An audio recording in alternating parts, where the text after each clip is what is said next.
In last week's episode of The Rise of the Coca-Cola Company, we looked at the developments that led up to the explosion in the demand for bottled Coke in the domestic American consumer market. And as we continue to look behind the scenes of the marketing genius that is the Coca-Cola Company, we look around and start to notice that some of the modern day marketing operations are in action right in front of us. The other day, I was going for a walk in a nice little shopping village. It was called Whitley Shopping Village in Fareham.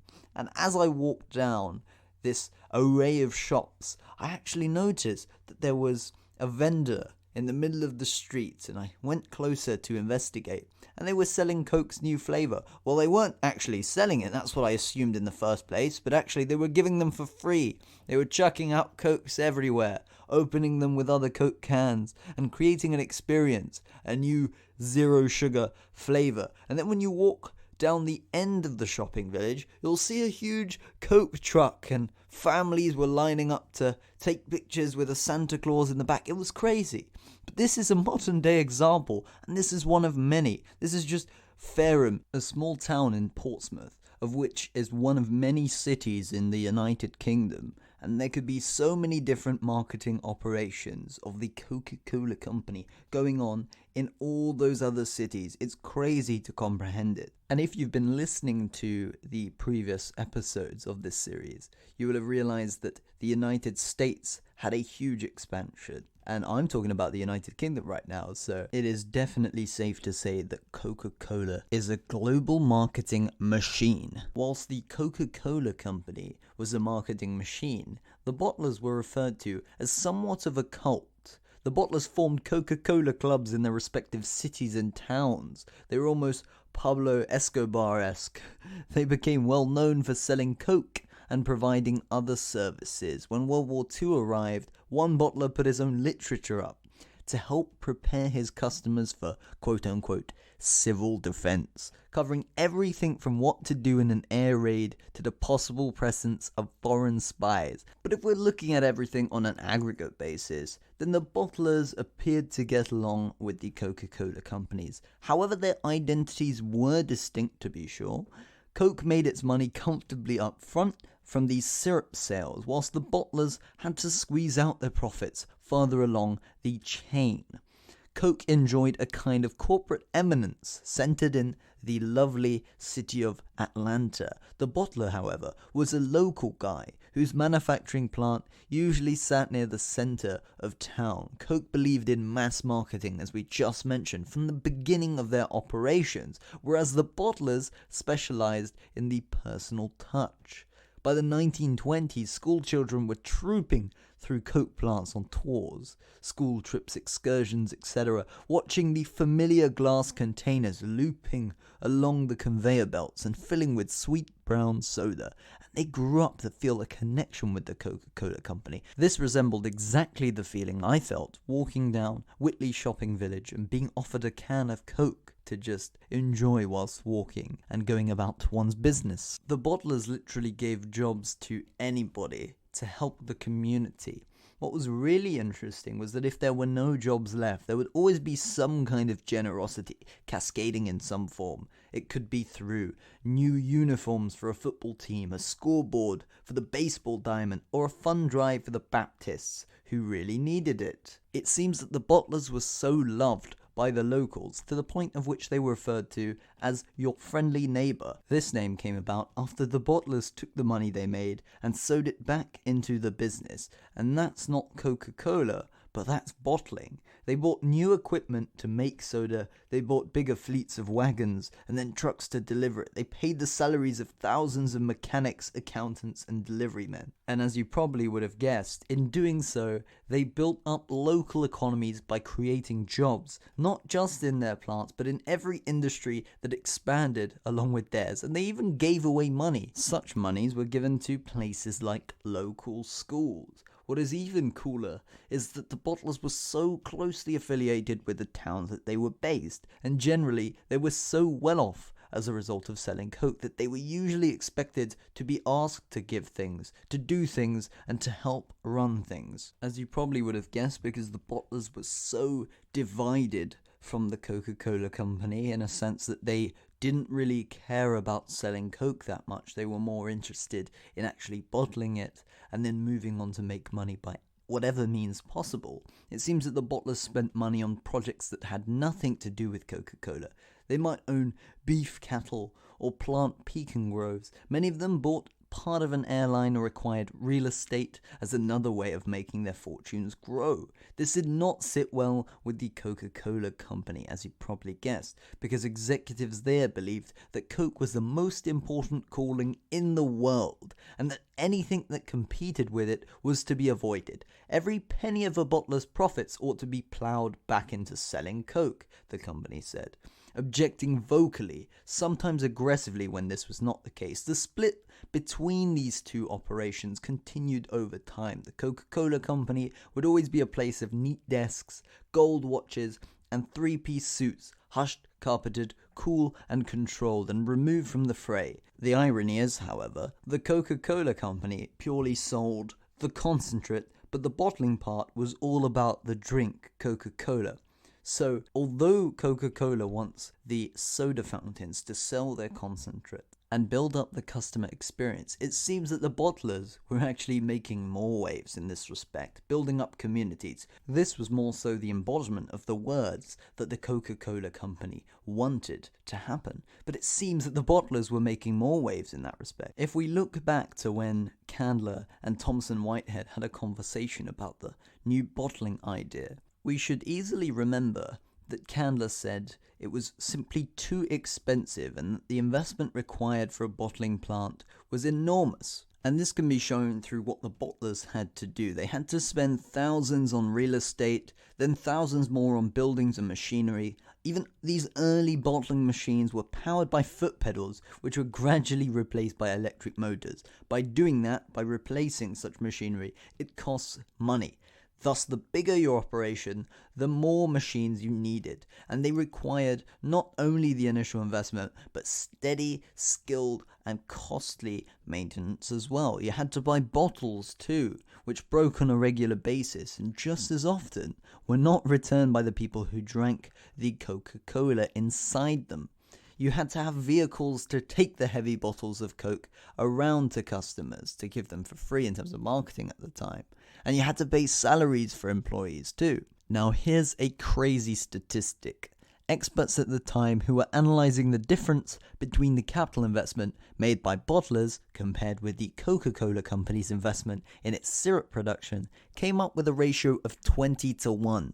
So the bottlers were spending 20 times more than the Coca-Cola Company in terms of capital investment. And capital investment is essentially the money that you have to put into the business. This includes through the initial purchasing of things like property and machinery used for operations. And comparing the costs alone, one would assume that it would be very difficult to produce Coca-Cola in bottled format. But either way, between them, the two branches of the Coca-Cola business had produced a roaring success by the time the 20th century was just a few years old, with bottles of Coke parading into baseball games, lining the ice boxes of general stores, and making their way out into the perspiring reaches of working class America, being delivered to people who had neither the time nor the inclination to relax indoors at a soda fountain.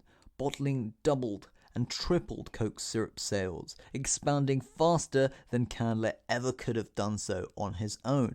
By 1909, Thomas and Whitehead had sold franchises to nearly 400 people. Thomas and Whitehead were the kings of the Coca-Cola bottling business. They were selling Coca-Cola in portable form all over the country, and they would more than triple that number by the time they were done. Let's give a couple of figures real quick. The Coca-Cola Company's syrup sales ballooned from 214,008 gallons in 1898, the last year Coke was served only at fountains, to 3,486,626 gallons in 1909. By 1928, more Coke would be sold in bottles than at fountains.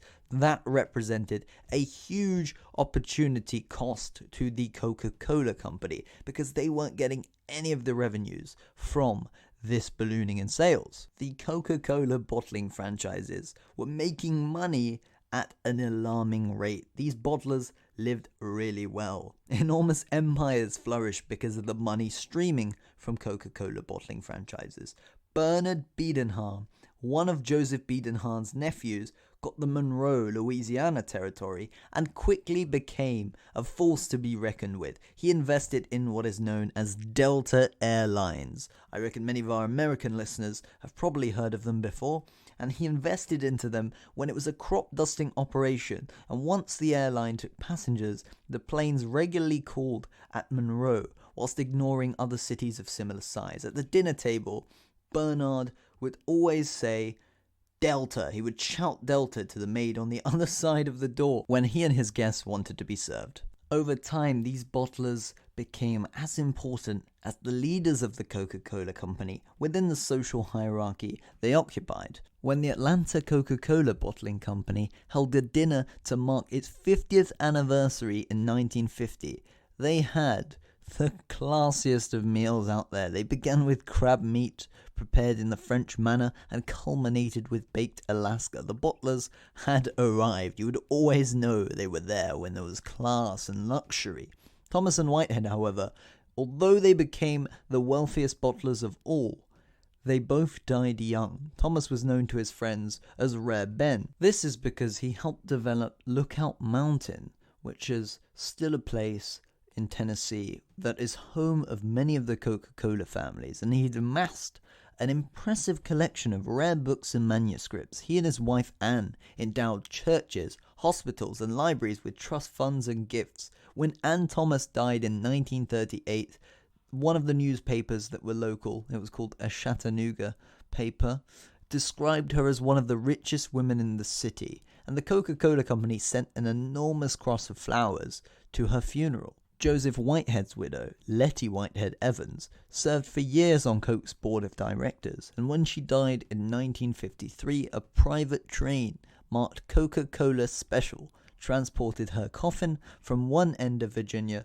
to another. With the bottlers prospering, some executives inside Coke came to believe that Candler, their fearless leader, had squandered an opportunity to generate even more money for the company. Every penny that the bottlers made, after sifting out their costs for syrup, payroll, insurance, and everything else the business required, remained for them to keep.